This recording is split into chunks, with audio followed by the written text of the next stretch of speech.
Hi folks, this is Karim Rao from IT Visualizer channel. We will continue our lab, the red alert nabs, the video number 115. We have been discussing in the previous video the following. We have been working now for 26 videos on discussing a documentation called CIS Critical Security Controls version 8, which discuss how you can protect yourself against cybersecurity attacks. This documentation was issued by the organization which is called Center for Internet Security, which is a non-profitable organization aiming to publish and issue documentations related to securing different operating systems and different applications and different networks in general.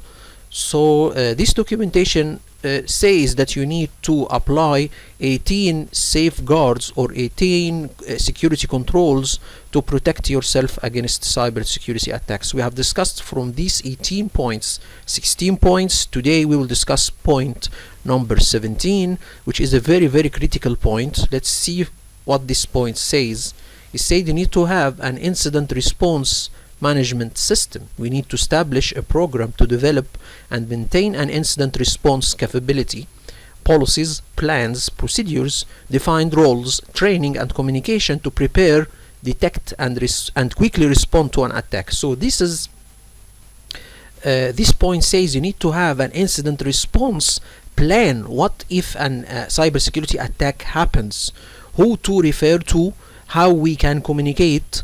What are the procedures? What we should do if an cybersecurity attacks happened? Who to communicate? How we will communicate via email, via WhatsApp, via what plan? Okay, what are the roles? Who is responsible when a cybersecurity attack happens? It's only the IT team, or there is another teams that should be informed? If there is third party people we should communicate to, we should have a plan we should have a plan when such incident happen. We should have written policies and procedures when a cybersecurity incident happened and how we can manage this incident. So before we have something like this to be written or to have a documentation how we can handle a cybersecurity incident response, or to have how we can handle a cybersecurity incident, we should know what is the life cycle of the incident. So there is a life cycle for the incident, or the incident response life cycle. First of all, we need to prepare if an incident happened. Okay, this is first point. Then we should detect if this incident happened. We should have the detection system. Then we should contaminate of, for example, if we have a detection system which may be an intrusion detection system or intrusion prevention system, or security information event management system. All of these are systems that will help us to detect cybersecurity incidents or cybersecurity attacks. So this will help us and inform us if something like this happens, and detect it. And some of these systems will even trigger an action when something like this happens. For example, maybe if a cybersecurity attack happens, then maybe it will send an email to the administrator. Maybe, for example, it will shut down certain servers or certain services that are attacked, for example. So this is the detection. Okay, and then contamination. So these two maybe are done automatically by certain systems, or intrusion detection systems, or intrusion prevention systems. Then comes the second point, to investigate why this happened. So we are not only focusing on preventing the attack and detecting the attack, but we should investigate why this happened. Okay, and then we need to know the root cause. Then after that we need to remedy this cause. For example, maybe it's a port that it is opened, or a service that it is open, so we need to disable it so this cyber attack will not happen again. Okay, so remediation and then recover. So we investigate and then we fix the error, and then we recover from the attack. Maybe here recover, maybe returning to normal state. Okay, so this is what we mean by recover. Anyway, so an incident have a life cycle. First we need to prepare if a cybersecurity attack happened, and then we need to have detection systems and contamination systems, or let's see, detection and prevention systems. We have already said that in a previous point you need to have a good intrusion detection and good intrusion prevention systems on the level of the network and on the level of the host. And you need to have a monitoring system to monitor the logs, okay, which is security information event management system that will monitor all of the logs on all of your devices, and this, if there is any suspicious activities, it will send to the administrator, okay, through searching and analyzing the logs using AI, artificial intelligence. So by the way, there is a system, very known system, which is called Microsoft Sentinel. This is a system on the cloud that Microsoft or this product, it analyzes event logs and trigger automatic actions. So it's not only a system to monitor and collect logs, but to trigger actions. You can configure these actions, okay? So this is a very good system. You need to have something like this in your network, okay? So this is the life cycle of the incident. You need to prepare, to have a preparation for the incident before happening, to have a detection system, to have a prevention system, to investigate the incident, to remedy or fix the incident, then return to the normal state or to recover. So let's see, this is Craig and Malone Information Security Office. So this is a diagram provided by this organization. It's talking about the incident response life cycle. So let's have some things talking about this life cycle incident. First of all, preparation. Preparation includes those activities that enable the information security officer to respond to an incident. Policies, tools, procedures, effective governance, and communication plans. Preparation also implies that the affected groups have instituted the controls necessary to recover and continue operations after an incident is recovered. So this is a plan, and I'll show you all some organizations that have a cybersecurity incident management plan. I will give you some ready-made plans. You can use it to make your own cybersecurity incident recovery plan or incident management plan, okay? So this is preparation. Then detection. Detection is the discovery of the event with security tools or notification by an inside or outside party about a suspected incident. So this here gets the host intrusion detection systems and network intrusion detection systems, and host intrusion prevention systems and network intrusion prevention systems.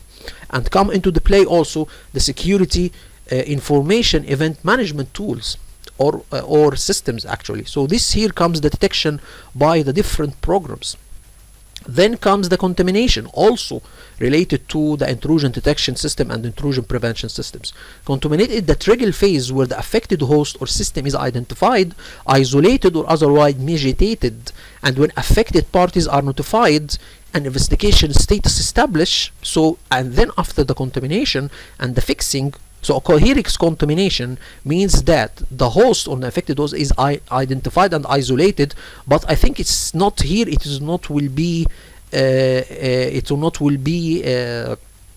fixed here. This is the contamination or the isolation, okay? And then affected parties are notified and investigation status established. This phase includes sub procedures for seizure and evidence handling, escalation, and communication. So this is contamination. I think here he will not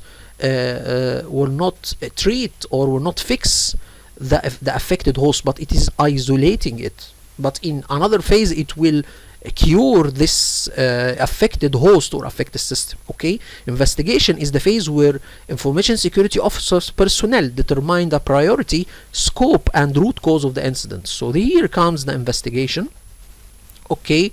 The fourth one is redemption. Redemption is the post-incident repair of affected systems, communications, and instructions to affected parties, and analyze that confirms that the threat has been contained. So here comes the remediation. Remediation, the repair of the affected systems, okay, and then communications and instructions are sent to the affected parties, and analyze confirms that the threat has been contaminated. So there is a lot of parts here included in the incident life cycle. There is affected systems, there is affected parties, there is communication between affected parties, okay? So these are all in the plan of cybersecurity incident management, okay? So here comes the remediation. repairing of the affected system, communication and instruction are sent to the affected parties and analyzes, okay, that confirm that the threat has been contained. Okay, so this is the redemption, the determination of whether there are regulatory requirements for reporting the incident and to which outside parties will be made in this stage incorporate with OGC. So here is saying, if a cybersecurity attack happened, are you legally obliged to send this attack, for example, maybe to the government, maybe to stakeholders or something? So who should be informed outside the organization? So maybe there is some people should be informed, your holders, your stakeholders, the CEO, maybe other parties, okay, maybe the government sometime, if it is something that it stated in some regulatory requirements. Okay, so this should be done. Apart from any formal reports, the post-mortem will be completed at this stage, as it may be impact the redemption and the interpretation of that incident. So this is the redemption point. And even let's say that you can issue a report about the incident in this phase, issue a report how it was initialized, how it was fixed, what are the involved parties, okay, what was affected from the systems and how they was repaired. So we can issue a report. Okay, this is point number 4. Point number 5, recovery is the analysis of the incident, of its procedures and policy implementation, the gathering of matrices, and the incorporation of lesson learned into future response activities and training. So here the recovery, after the incident is fixed and recovered, we need to learn from it. Okay, what are the learned lessons? Why we have this attack?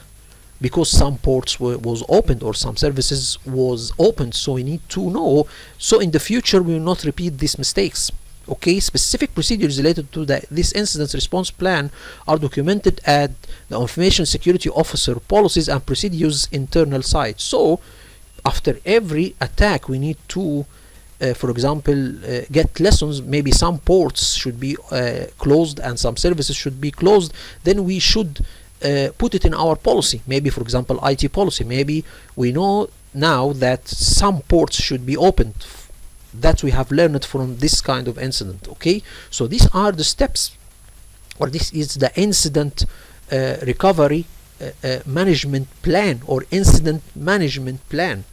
Okay, so let's see, this is the incident management life cycle, or this is the life cycle, and these are the steps we should follow when a cybersecurity attack happened. And there is some steps also recommended by the CIS. So let's go here and see what the CIS says about it. So he say designate personnel to manage incident handling. So if there is something or an incident happened or a cybersecurity attack happened, designate only or one key person and at least one backup. So have two persons, one the original person and one as a backup person. When a management happen, who will handle it? He will handle it. Who will manage the enterprise incident handling process? Management personnel are responsible for coordination, documentation of incident response and recovery efforts, and can consist of employees internal to the enterprise, third-party vendors, or hybrid approach. If you are using a third-party vendor,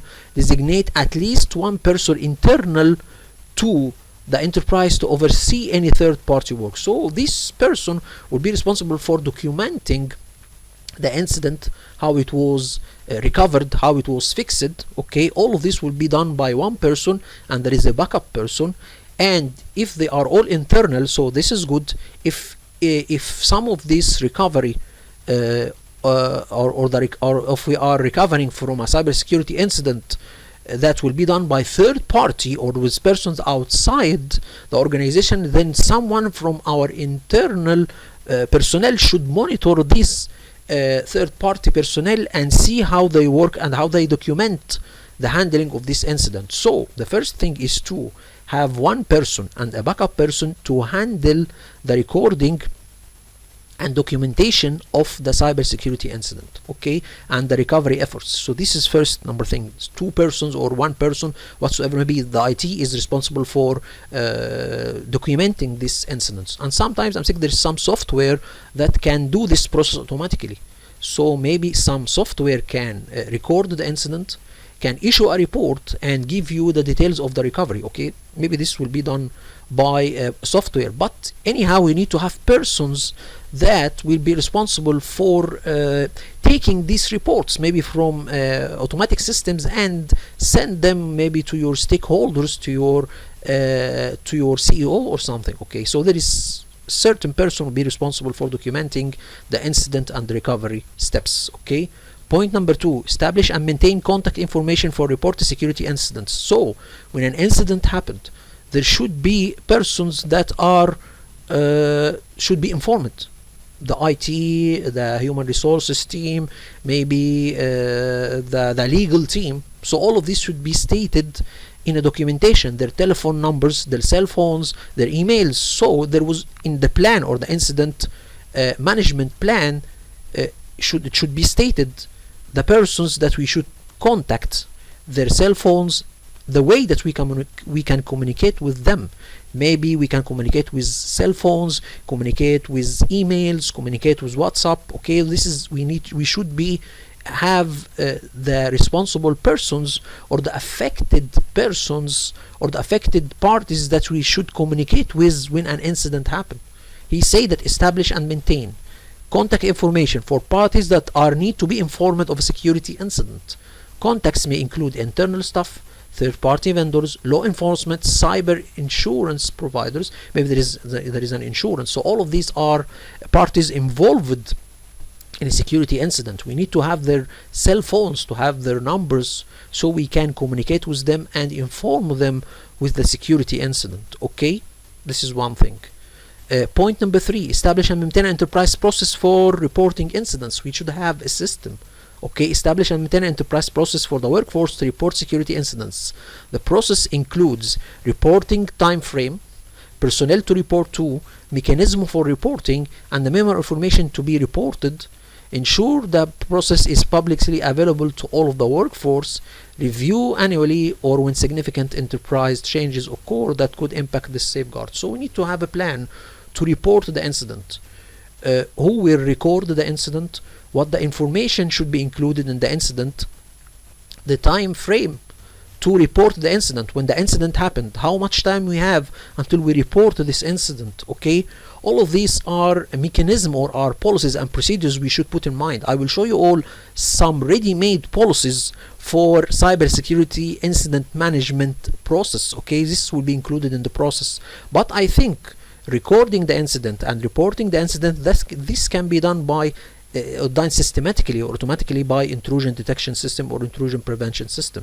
We can do this through programs or software, but we should take care that some personnel will be responsible for taking the reports out of the intrusion detection system and intrusion prevention system and send them to the affected parties or the parties that are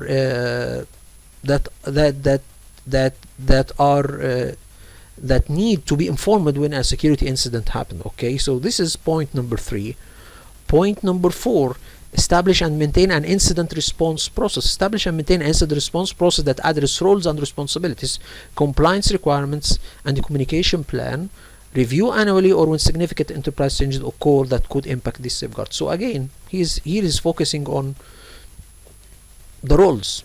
So the previous point will consider reporting the incident. Then point number 4, who is responsible for the incident fixing or recovery? The IT, the some third-party vendors, maybe some security consultant, maybe.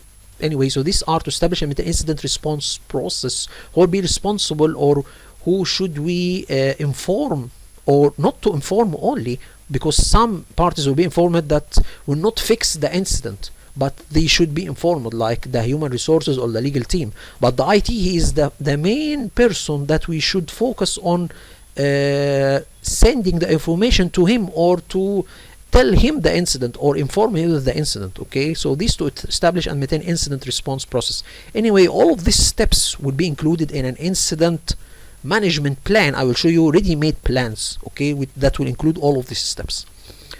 Point number 5, assign key roles and responsibilities. Assign key roles and responsibilities for incident response, including staff from legal, IT, information security, facilities, public relations, human resources, incident responders, and analysts as applicable. Review annually or when significant enterprise changes occur. So this is very clear. Point number 6, define mechanism for communicating during incident response. Here is saying the way to communicate to affected parties, how we can communicate, or we communicate with the IT or with the legal team or with the human resources. Sometimes you can use phone calls, emails, or letters. In some situations, emails could not be used because maybe we have a hack to our email server, maybe. So we should define the mechanism for communicating during incident response. When a cybersecurity attack happened, what is the way of communication between our parties or different parties? So we should focus on this one, okay? It will be cell phones, emails, or letters. Point number 7, conduct routine incident response exercise. We need to make training. Even if there is no cybersecurity incident, we need to train or make training or simulation of an attack and see how we will act according to our incident management plan. Okay, this should be done. Plan and conduct routine incident response exercise and scenarios. Okay, this is one thing. Point number 8, conduct post-incident reviews. After the incident happened, we need to have the lesson learned from this incident. We need to document this and to have learned lessons. For example, maybe after the incident happened, we need to know that some ports should be closed, some services should be closed. Okay, this is point number 8. Point number 9, establish and maintain security incident thresholds. So security incidents are a lot, or there is a lot of types of security incidents. Maybe some of them is discovering a security vulnerability. Maybe some of them may be abnormal activity. Some will be security weakness. So it's not only when a cybersecurity attack happened or an intrusion detection happened. Maybe sometimes discovering a security vulnerability. Okay, security vulnerability that need to be fixed. No hacking here is done, but we have discovered a security vulnerability. So this is an incident. Okay, we need to fix it and to make reports according or reports about it. Okay, so he's saying here, establish and maintain security incident thresholds, including at minimum differentiating between an incident and an event. So there is a security incident and security event. Event, it is less in severity or less in severeness. Okay, and this I think will not need so much reporting, but a security incident, here we should report and do a lot of exercise. Examples can include abnormal activities, security vulnerabilities, security weakness, data breach, privacy incident. Review annually and when significant enterprise changes occur. So these are the 9 points that should be implemented when we need to have an incident response management plan. And I will show you all some ready-made plans and procedures for an incident. So for example, let me show you all this very good incident response policy and procedure. So this is done by a company called ICIMS. So this is policy management. Let me show you all here. So terms and conditions, okay, data breach, scope, incident response policy, okay, incident response procedures, okay. This is something, all of these are done and are documented. Let me show you something here. I will leave this in a Google Drive link in the description of the video. So this, what are the post-incident activities? Okay, here is talking in details what should be done. So this is an incident response and policy procedures. So this is a very good live example what you should include in your incident response policy and procedures. And this is also incident response management or incident management plan. So this is one PDF. Let me show you another PDF, cybersecurity incident management guide. So this is also one good example, a guide to focus or to tell you what to do. Okay, prepare a cybersecurity incident, detecting and identify potential security incident, handling an actual incident, okay, communicating during a cybersecurity incident. These are all stated in the CIS, so you can follow these steps in this PDF. Incident follow-up and closure, learn from each incident. So all of these are in details how you can do this. For example, prepare let's go to point number or page 8, preparing a cybersecurity incident. Let me go to page 8. So here is say draft a cybersecurity incident response plan and keep it up to date. Review your cybersecurity incident response plan. So this is some guidelines. Maybe the previous one was more detailed, but let me show you all another PDFs. This is also another good PDF. Let me show you all this PDF in details. Let's go there. This is incident response and management policy, so you can follow these steps also. Here, background, purpose of this documentation, scope. So he's saying that this policy defines how company X responds to incident and events impacting a system covered by this policy. An incident or event could relate to the company computing equipment, data or network, or physical office space. So these are all security incidents related to data of the company, network of the company, physical office space. Okay, so this is also another plan. You can use it as a draft for your incidents management plan. Okay, computer security incident. In an act or circumstance that deviates from the requirements of the security regulations, compromise in adverse disclosure, need to know violation, administrative deviation are security incident examples and include any unauthorized activity. Anyway, so these are some steps how you can use. I will leave all of these PDFs in a Google Drive link. Okay, so let's see also one of these. This is National Institute of Standards and Technology of the United States. So we can see that, for example, these are computer security incident handling. Okay, this is some handling, incident handling. Okay, so this is like incident response also. Let's see here this US Department of Commerce. So let's see here, he's giving us some steps. Here we see organizing a security incident response capability, event and incident, handling an incident. Okay, coordinate and information sharing. Okay, so all of these are steps when a computer incident happened or a computer cybersecurity incident happened. So this is also by the National Institute of Standards and Regulation, I think National Institute of Standards and Technology, yes. And we have also, I think, another PDF. Let me show you all also this PDF. This is for the Cragen Malone Information Security Officer, also a response computer security incident response plan. So these are steps or these are guides you can use to or are guidelines to make your own incident response management plan. Okay, so this is good examples. I will leave them, as I said, in a Google Drive link in the description of the video, so you can all take a look on it. So this is point number 17. Hope this video is informative for you all, and thank you all for viewing. Thank you so much.